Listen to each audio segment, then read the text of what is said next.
আসসালামু আলাইকুম সবাইকে, আমার নতুন পেজে সবাইকে স্বাগতম। আপনারা যারা যারা আমার সাথে এটা পেজটি দেখছেন এবং আমার ভিডিওটি সবাই দেখছেন, আপনারা সবসময় আমার পাশে থাকবেন ইনশাআল্লাহ। আমার নতুন পেজটি ফলো দিয়ে দিবেন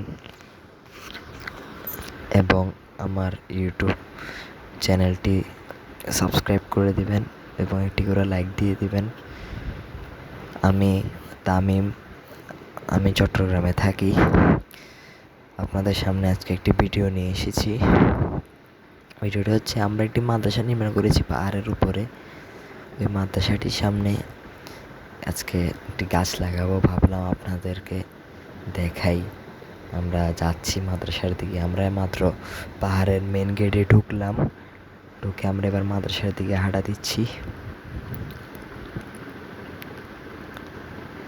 এবার আমরা মাদ্রাসার দিকে যাচ্ছি। আমার সাথে আমার একজন হুজুর এবং আমার একজন বন্ধু আছে। আজকে পাহাড়ের পরিবেশটি তেমন ভালো না, মানুষ আজকে কম এসেছে, কারণ আকাশের ওয়েদারও ভালো না তেমন।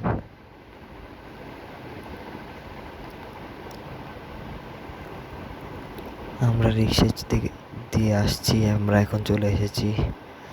এখন আমরা রিক্সা থেকে নামলাম এবং আমরা হাঁটা দিলাম মাদ্রাসার দিকে, এবং আমি আর আমার বন্ধু হাঁটা দিচ্ছি। আমার বন্ধুর কাছে গাছের চারাটি দিলাম এবং আমি ভিডিও করছি।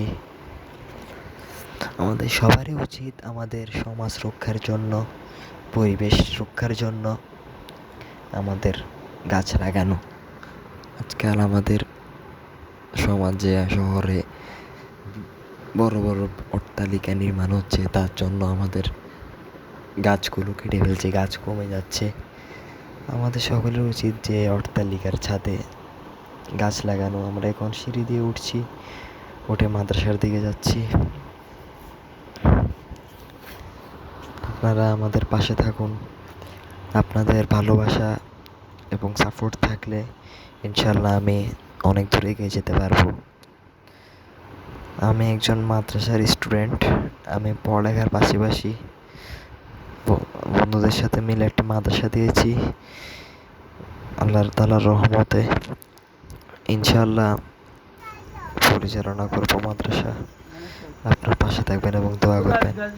অবশেষে আমরা মাদ্রাসায় চলে এলাম। এসে আগে চারপাশটা দেখে নিচ্ছি। এবার আমি গাছ লাগানোর জন্য একটা করলাম এবং গাছ লাগিয়ে দিলাম। এবং গাছ লাগানোর পরে একটি রশি দিয়ে এটি বেঁধে দিলাম, যাতে লড়াচড়া করে ছিঁড়ে না যায়, বাতাসে যাতে হেলে না পড়ে, গাছটি যাতে সোজা হয়ে উঠতে পারে। এবং আমি গাছটি লাগানো শেষ করে উঠে গেলাম। এবার চারিদিকটা একটু দেখছি। এবার আমরা চলে যাচ্ছি। আমাদের জন্য সবাই দোয়া করবেন এবং ভালো ভালো ভিডিও পেতে আমার ফেসবুক পেজটি ফলো দিয়ে দিবেন এবং আমার ইউটিউব চ্যানেলটি লাইক দিয়ে দিবেন। আপনারা সবসময় যদি আমার পাশে থাকেন